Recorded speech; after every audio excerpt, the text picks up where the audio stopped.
혹시 스미싱이 뭔지 아세요? 인터넷 주소가 포함된 무료 쿠폰, 청첩장 등의 문자 메시지를 피해자들에게 보내 악성 코드가 다운로드되는 인터넷 사이트로 접속을 유도하여 피해자의 스마트폰에 악성 코드가 설치되도록 한 후 피해자가 알지 못하는 사이에 소액 결제 방식으로 돈을 편취하거나 스마트폰에 저장되어 있는 피해자의 개인정보나 금융정보를 탈취하는 수법입니다. 한동안 주춤하다 싶더니 최근 정말 다양한 수법으로 스미싱이 다시 성행하고 있습니다. 심지어 현직 경찰관도 속수무책을 당했다는 뉴스도 나오고요. 저희 주변에서도 스미싱을 당하는 사람이 있을 만큼 정말 큰 경각심을 가지고 대비가 필요합니다. 이번 영상에서는 신종 스미싱이 어떤 식으로 이루어지는지, 피해 예방법과 그 후 법적 대응 방법에 대해서 저희 루멘즈가 꼼꼼히 알려드리도록 하겠습니다.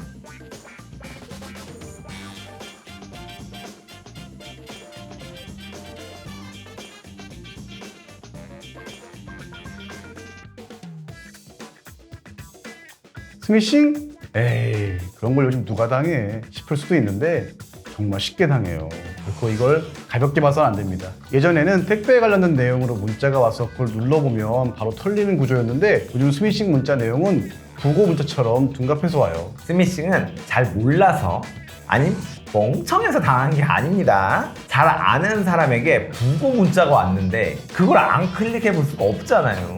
그렇게 새벽에 날라온 부고 문자 내 링크를 무심코 눌렀다가 피해를 입는 거죠. 뉴스에 나온 현직 경찰관이 스미싱을 당했다는 이야기도 해당 링크를 누르자 파일이 내려받아졌고 이후 휴대전화에 저장된 연락처로 전부 부고 스미싱 문자가 날아간 경우입니다. 휴대폰은 이미 감염된 좀비가 된 거죠. 휴대전화를 이른바 좀비폰으로 감염시켜 다시 대량의 스미싱 문자를 발송하는 방식이고 지인의 연락처를 타고 들어가서 또 옮겨 다니기 때문에 감염되는 휴대폰도 계속 생기고 피해는 기하급수적으로 확대될 수밖에 없어요. 휴대폰 안에 들어있던 정보가 많이 없고 휴대폰 소액 결제 한도를 부여받지 않았다면 그나마 다행일 수도 있지만 만약 문자가 이미 여러 사람들에게 날아갔다면 일일이 해명하느라 조금 많이 힘들 것 같습니다. 신분증이나 공인인증서 등의 개인정보를 저장해두고 다녔다면 그걸로 가상계좌를 만들거나 돈을 뜯어가는 등 2차 피해가 생길 수도 있어요. 예전 스미싱 수법은 아예 모르는 다른 번호로 오고 그래서 그냥 피하면 됐는데 이렇게 아는 사람한테서 부고장이 온다거나 폐해 메시지, 카드니 뭐니 해서 왔는데 안 읽어보면 한국인 정서상 그렇게 쉽지 않잖아요. 현실적으로 신고를 한다고 해도 범인을 금방 쉽게 잡을 수 있는 상황도 아니라서 당장의 최선은 내가 직접 조심하고 잘 대비하는 것이라고 합니다. 저희가 변호사긴 하지만 스미싱 혐의로 적발 시 무슨 법 몇 조 몇 항에 따라 처벌된다 이런 얘기를 해봤자 어차피 스미싱 범인은 이 영상을 안 봅니다. 이런 얘기보다는 정말 현실적인 예방법과 이미 스미싱으로 인한 피해를 입은 경우 제도적으로 금전적 손실을 막는 방법을 알려드리려고 합니다. 제가 신종 스미싱 예방법을 자세하게 정리를 해봤는데요.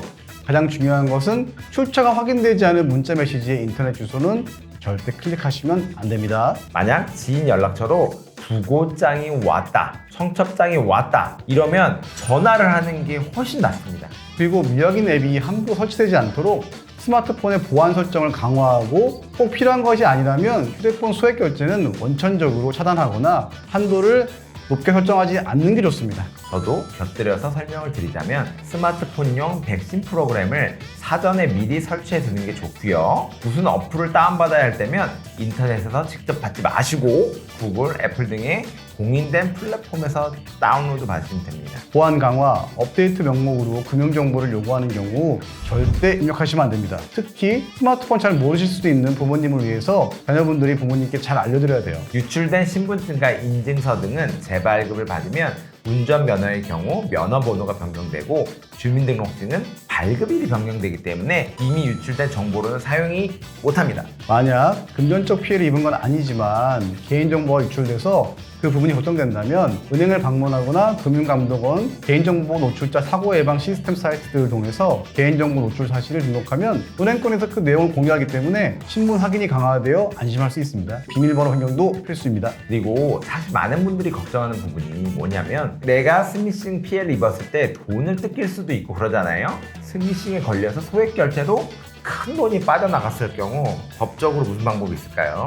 스미싱으로 인해서 원하지 않게 소액 결제를 당한 상황이라면 다행히 법적으로 이 피해를 회복할 수 있는 방법이 있습니다. 통신요금 청구서 등을 통해 본인이 직접 결제하지 않은 소액 결제권을 확인하면 소액 결제 내역을 지참하여 가까운 경찰서 사이버서팀을 방문하여 피해 사실을 신고하는 게 첫 번째고요. 두 번째로 신고를 접수한 경찰관에게 요청해서 사건 사고 사실 확인서를 발급받으면 되는데요. 그러고 나서는 세 번째로 피해자 본인이 가입한 통신사 고객센터를 방문하여야 하는데 통신과금 정정 요구를 하면서 사건 사고 사실 확인원과 함께 제출하면 피해자가 할 수 있는 일은 끝납니다. 그 다음부터는 통신사와 결제 대행사 등이 해결해 줄 겁니다. 이런 절차가 마무리되기까지 통상 한 14일 정도 걸린다고 하는데요. 피해자가 통신 요금을 아직 납부하지 않은 경우라면 이동통신사에서 피해자에게 소액 결제를 제외한 통신요금 청구를 다시 발급하게 되고, 피해자가 이미 통신요금을 납부한 이후라면 콘텐츠 사업자가 피해자에게 결제된 소액 결제 대금을 환불해 준다고 합니다.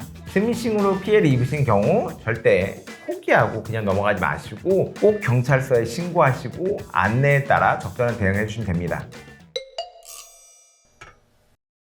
정말 사소한 것도 조심해야 하고 믿기 어려운 세상이 들어가고 있는 것 같아요. 저는 앞으로 누군가에게서 부고 문자가 오면 전화를 해서 내용을 확실히 전해 듣고 그럴 것 같습니다. 스미싱 같은 악질 범죄 항상 조심해 주시고요. 법에 대해 하고 싶은 말씀이 있다면 많은 댓글 부탁드립니다. 지금까지 로맨제 남성 변호사 신혁권 변호사였고요. 영상 잘 보셨다면 구독과 좋아요 부탁드립니다. 감사합니다.